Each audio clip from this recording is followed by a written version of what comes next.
You get a different perspective when you're not ingrained in it day to day. It almost allows you to be more impartial.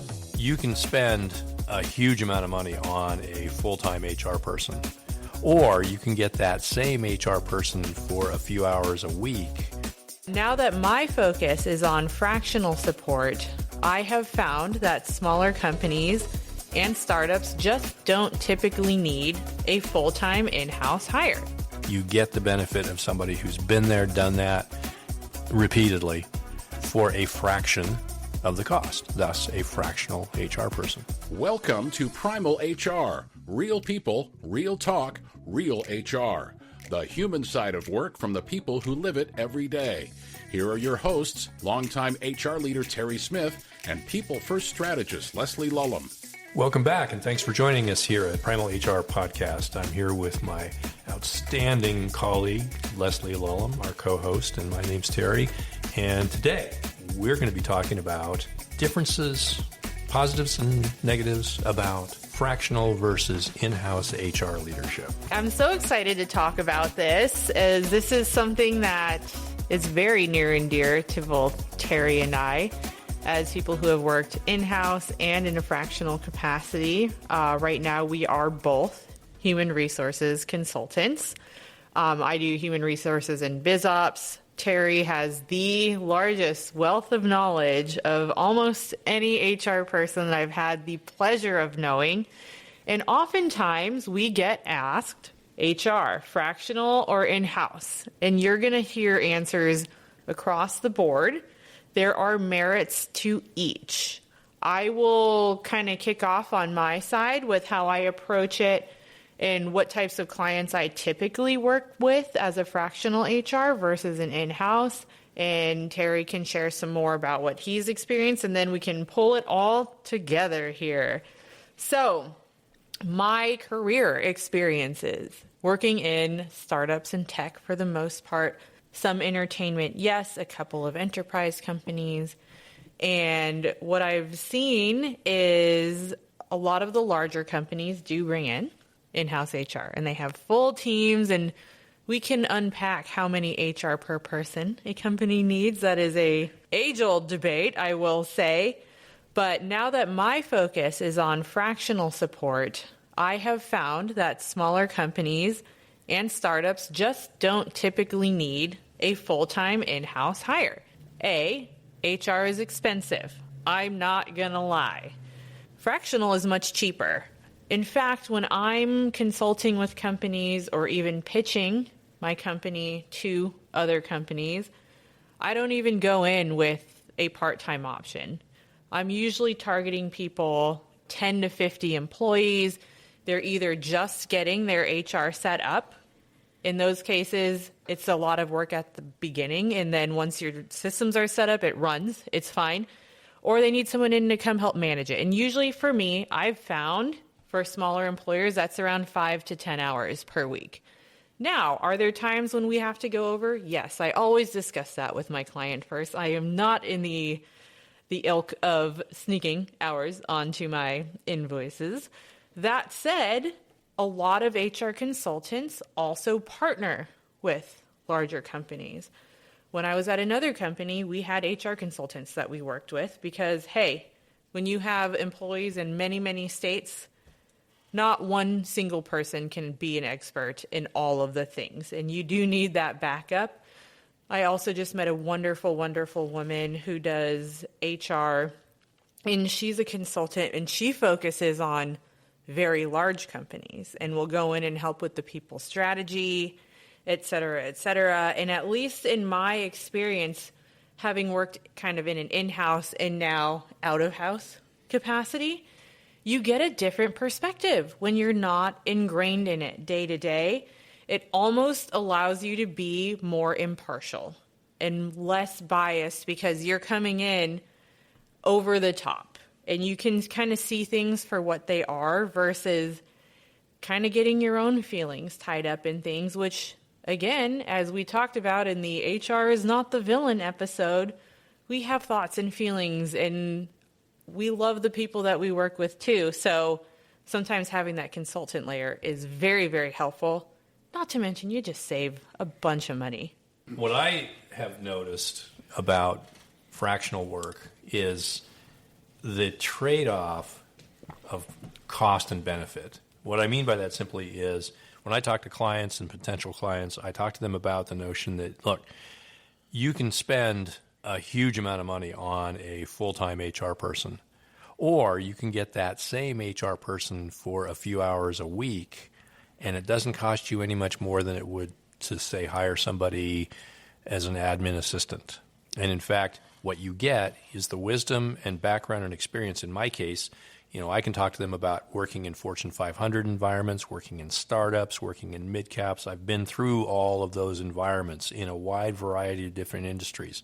What I bring then is perspective and hopefully some wisdom from all the years of doing that work. But at a few hours a week, it's a very, very cost-effective method for somebody who is operating on very thin margins or is operating on venture capital, to where having a full-time person in that role would be very financially challenging.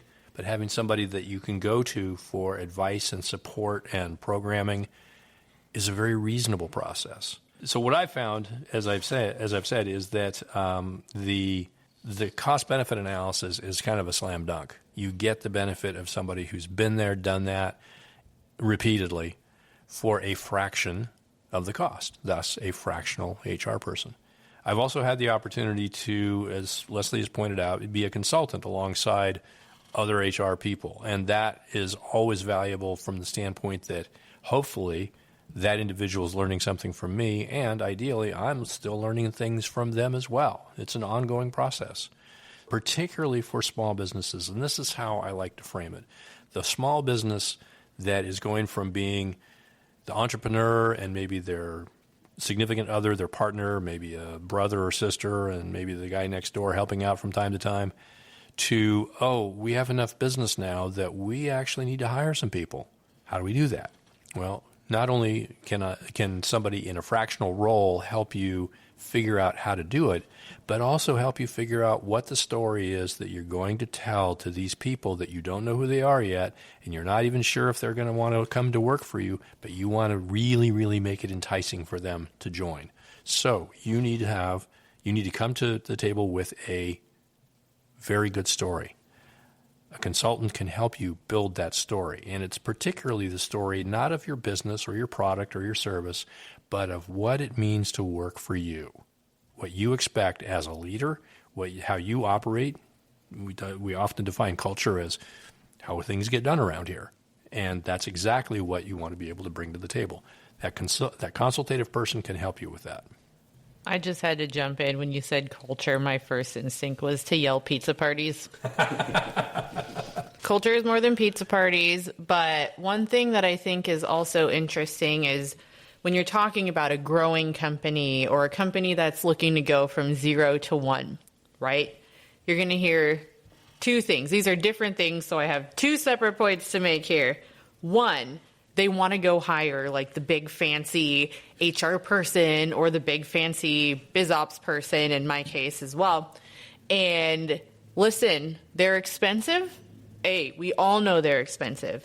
B, you know who doesn't want to come in and build your systems from scratch and establish processes and get the ball rolling?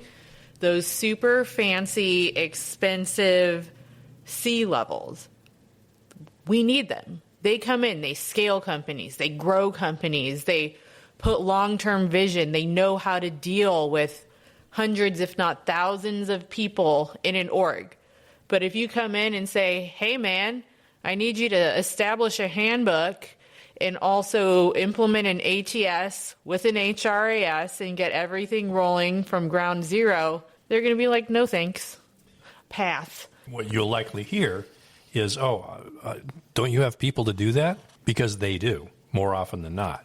The very senior HR, CHRO, VP HR typically operates in environments where they have people for that. And in fact, I've had the experience myself of going from a very large Fortune 500 company to being basically an HR department of one. And that's quite exciting because I didn't do some of those things when I was in that job, but now I have to do all those things. Yep. And that's a very, very challenging space to be. Ultimately, probably not the most successful scenario that I've ever had, but very good from a learning point of view because it drives home exactly the point that Leslie's making about scaling the work for the right person or scaling the environment for the person. Having the right, really thinking through the right consulting individual to help you with that is a hugely important thing. Definitely. And consultants come in all shapes and sizes. I love small companies and startups. I like to build. Throw me in at an enterprise, I could work with somebody, but advising on how best to navigate a 10,000 person company is not my specific wheelhouse. But there are amazing HR people out there who do that. And I mean, there are, what's the word I'm looking for? Like organizational psychologists. And that stuff is fascinating. So really, if you need something specific in the HR world too, they're out there. And if you don't know who you need in the HR world, we're out there too. We can help you define what you need. And just a shameless plug for my co-host here. I wish I could hire Terry to work with me. He is one of the good ones.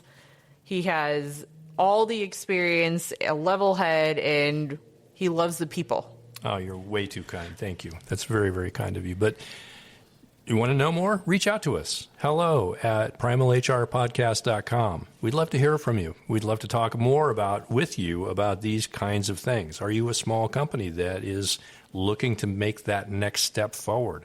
Get a hold of us. We're happy to help. That's what we're here for, even just a quick conversation. Also, I realized that I said I had two things to say. I forgot the second one. Sorry. So maybe I'll pick that up in another episode. It'll be a fun Primal HR podcast Easter egg. Right. If you catch it, just like email in and we'll mail you a sticker or something. Because we do have these brand new, very cool Primal HR podcast stickers, courtesy of our fantastic producer, Tim Holt. Shout out to Tim. Big time. Shout out. So, yeah, email us. We'll send you one.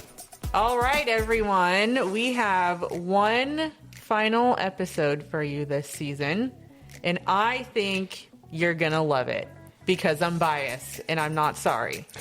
The next episode is going to be a little round of get to know your hosts. We're going to take off the HR masks and get real as humans for a little bit. So buckle up because I'm sure it's going to get really weird up in here really soon.